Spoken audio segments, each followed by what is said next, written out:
May I remind members that the statutory guidance made under Section 4 of the Local Government Wales Measure 2011 and our formally adopted hybrid meeting policy, any member attending a meeting remotely must be able to be seen and heard by the members and the officers who are attending the meeting, as well as by members of the public viewing the meeting. So can I ask, can you please use your cameras for the duration of the meeting? We welcome the use of the Welsh language at the meetings.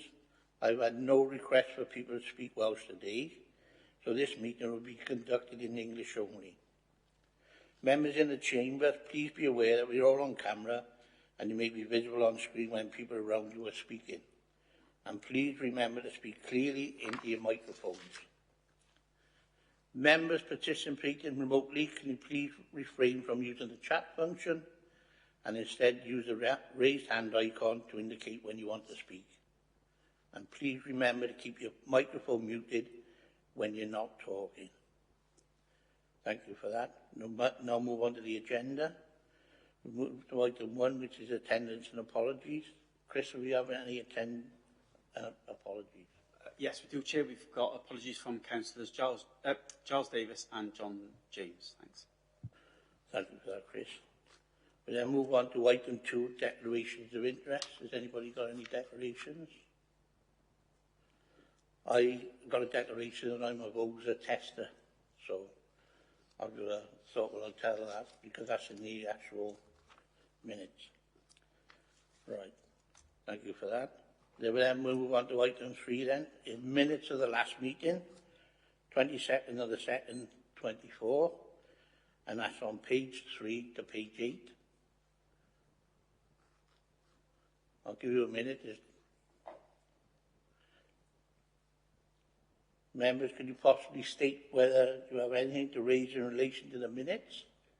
And if not, I will take them as approved. Everybody happy with that? Okay, Dave. Thank you for that. We then move on to item 4, which is approval to deviate from policy to permit licensed hackney carriages and private hire vehicles to be issued with a standard MOT certificate. And that starts on page 9 to page 44. Robin, would you like to present the report, please? Yep, thank you very much, Chair. Yes, so there's only one officer report that's before the committee today. And as we said, that's regarding the testing of hackney carriage and private hire vehicles. So this follows on from a decision made by the committee at its meeting in February.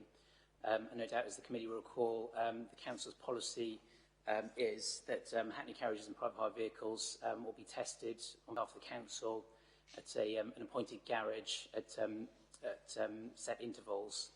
So where a vehicle is over 1 year old but less than 8 years old, the vehicle is tested twice a year at 6-monthly intervals. And where a vehicle is over 8 years old, the vehicle is tested 3 times a year, so that's every 4 months. So the appointed garage carries out a compliance test on behalf of the council, and that ensures that the vehicle meets MOT standards, as well as complying with licence conditions. So that's things like there are licence plates on the vehicle, door signs, there's a first aid kit in the vehicle, and also no smoking signage. So the compliance test goes above MOT standards. Historically, the council has had 2 appointed garages, but in February 2022 that was reduced to 1. And then in February this year, the contract with the only appointed garage ended. So currently there's no appointed garage to test hackney carriage and private hire vehicles on behalf of the council. So we're currently going through the procurement process, but at the last meeting the committee made an interim decision to deviate from the policy and to allow standard MOTs in place of certificates of compliance. So the reason this matter has been brought back for the committee is to give an update and also to request an extension on the deviation. So we're currently going through the procurement process. Unfortunately, it's a bit of a lengthy process. It hasn't been completed yet, but we're hoping that will be, we'll kind of finalise that process.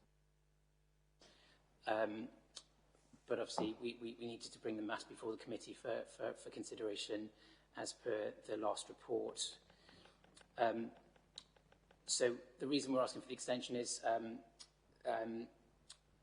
if we don't deviate from the policy or allow an extension of the deviation, then obviously Hackney carriages and private hire vehicles will need to come off the road once their current certificate of compliance expires. And that will mean that there's fewer vehicles on the road, and also that will mean that drivers are unable to make a living. So there'll be an effect on the public and also the licensed trade. So allowing the temporary extension to the deviation from the policy will, one, keep the vehicles on the road, giving taxi drivers a living, but also meaning that members of the public will have a means of transport. So it's therefore recommended that the committee extends the temporary deviation from the policy to allow a standard MOT certificate to be provided in place of, provided by a vehicle proprietor in place of a certificate of compliance for a further 5 months, or until a new garage is appointed by the council, whichever is sooner. I appreciate that 5 months seems like quite a long time, but obviously with the summer recess, we may not be in a position to bring it back before the committee before the September or October meeting, or whenever the committee meets in early autumn.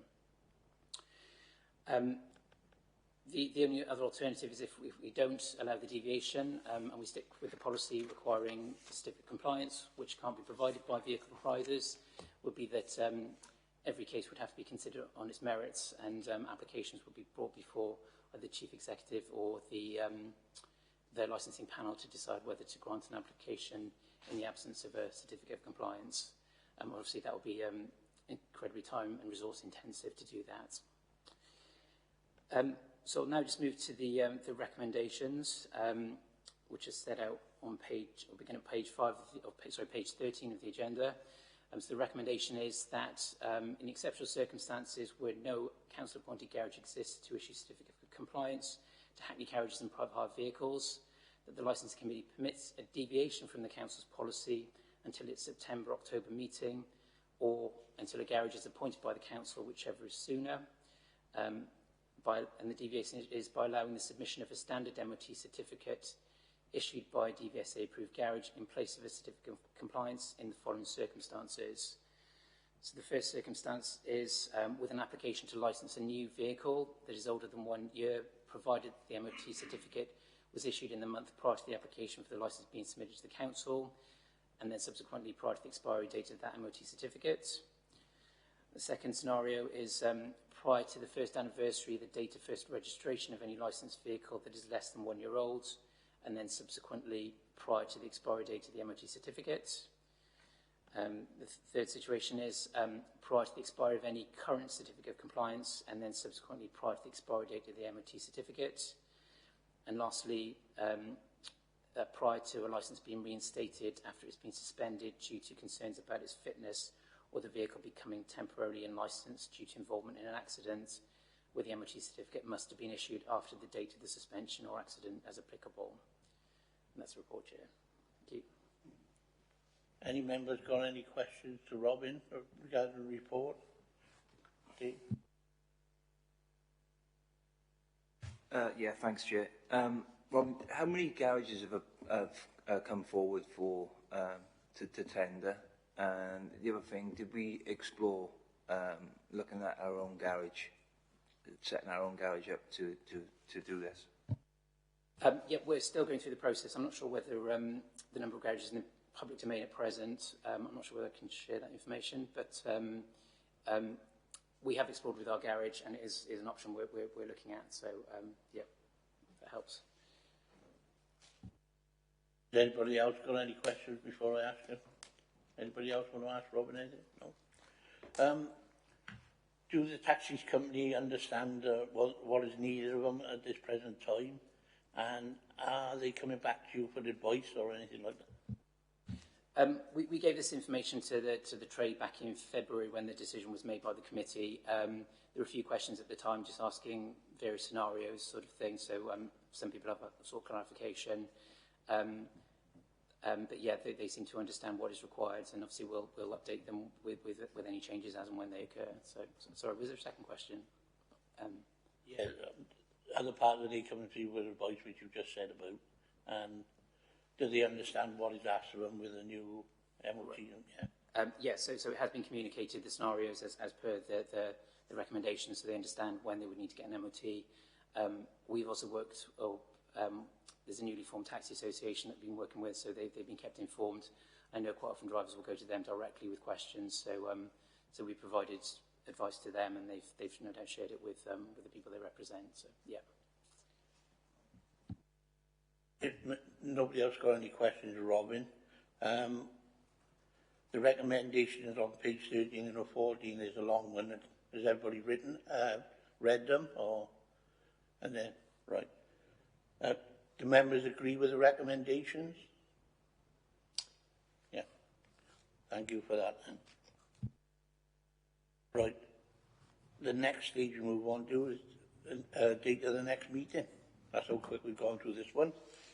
For your information, members, the next meeting is scheduled to take place in the new municipal year at the date to be confirmed. So thanks, members, for this meeting, the last meeting of the municipal year.